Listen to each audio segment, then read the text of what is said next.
اعوذ باللہ من الشیطان الرجیم، بسم اللہ الرحمن الرحیم۔ تواضع کی چند عظیم مثالیں۔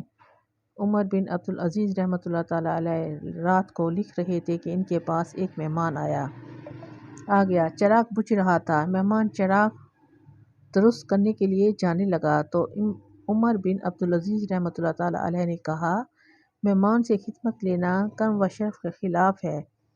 مہمان نے کہا، میں نوکر کو اٹھا دیتا ہوں۔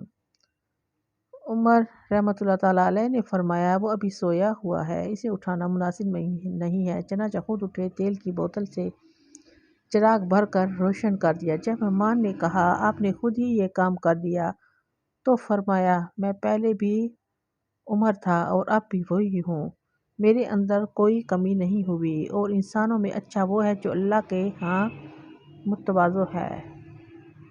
حضرت ابو ہریرہ رضی اللہ تعالیٰ عنہ لکڑیوں کا گٹھا اٹھائے مدینہ کے بازار سے گزر رہے تھے، اور وہ ان دنوں مدینہ میں مردان کے قائم مقام تھے، اور فرما رہے تھے کہ امیر جانی ابو ہریرہ آ رہا ہے، گزرنے کے لیے راستہ کھلا کر دو، اس لیے کہ وہ لکڑیوں کا گٹھا اٹھائے ہوئے ہے۔ سیدنا عمر بن خطاب رضی اللہ تعالیٰ عنہ ایک دن بائیں ہاتھ میں گوشت اٹھائے ہوئے تھے اور دائیں ہاتھ میں کوڑا تھا، اور یہ ان دنوں خلیفہ اور امیر المومنین تھے۔ سبحان اللہ۔ سیدنا علی رضی اللہ تعالیٰ عنہ نے گوشت خریدا، اپنی چادر میں باندھ لیا۔ ساتھیوں نے کہا، ہم اٹھا لیتے ہیں۔ فرمایا، جن بچوں کو کھانا ہے ان کا باپ اٹھائے بہتر ہے۔ سیدنا حضرت انس رضی اللہ تعالیٰ عنہ فرماتے ہیں کہ مدینہ منورہ کی لونڈی بھی رسول اللہ علیہ وسلم کو جہاں چاہتی اور دوسرے لوگوں سے الگ بات کرنے کے لیے لے جاتی۔ حضرت ابو سلمہ رحمۃ اللہ تعالیٰ علیہ کا بیان ہے کہ میں نے حضرت ابو سعید خدری رحمۃ اللہ تعالیٰ علیہ سے کہا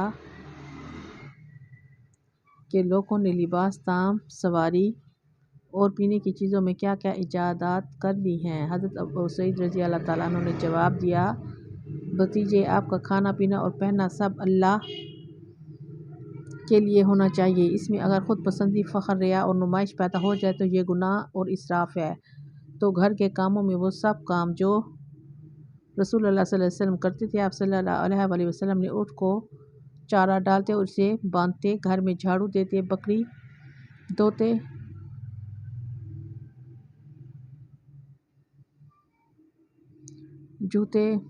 جوتوں پر سلائی کرتے، کپڑے پیوند کر لیتے، نوکر کے ساتھ بیٹھ کر کھانا کھا لیتے، وہ تھک جاتا تو آٹا پیس دیتے، بازار سے چیزیں خرید لاتے اور اس میں کبھی بھی کوئی آر محسوس نہ کرتے، اور خریدی ہوئی چیز اپنے ہاتھ میں پکڑے آتے یا کپڑے میں باندھ کر گھر واپس لے آتے۔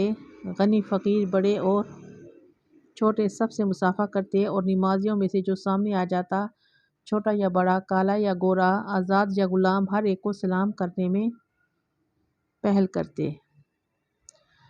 امیر المومنین حضرت علی مرتضیٰ رضی اللہ تعالیٰ عنہ کا ایک واقعہ ان کی خلافت کے وقت کا ہے۔ غلام کو ساتھ لے کر بازار گئے۔ غلام سے فرمایا کہ مجھ کو کپڑا بنوانا ہے اور تم کو بھی کپڑوں کی ضرورت ہے، تم کپڑے کی دکان پر میرے لیے اور اپنے لیے کپڑے پسند کرو۔ غلام نے 2 طرح کے کپڑے خرید لیے، ایک قیمتی اور ایک کم قیمت والا۔ امیر المومنین جب وہ کپڑا درزی کو دینے لگے تو سستے کپڑے کے متعلق امیر المومنین نے فرمایا، یہ میرے لیے ہے، اور مہنگے کپڑے کے متعلق فرمایا، یہ غلام کے لیے قطع کر دو۔ غلام نے کہا، آپ آقا ہیں، امیر المومنین ہیں، آپ کو اچھے کپڑوں کی ضرورت ہے اور اچھا لباس چاہیے۔ آپ رضی اللہ تعالیٰ عنہ نے فرمایا، میں بوڑھا ہوں، تم جوان ہو، تم کو اچھے لباس کی ضرورت زیادہ ہے۔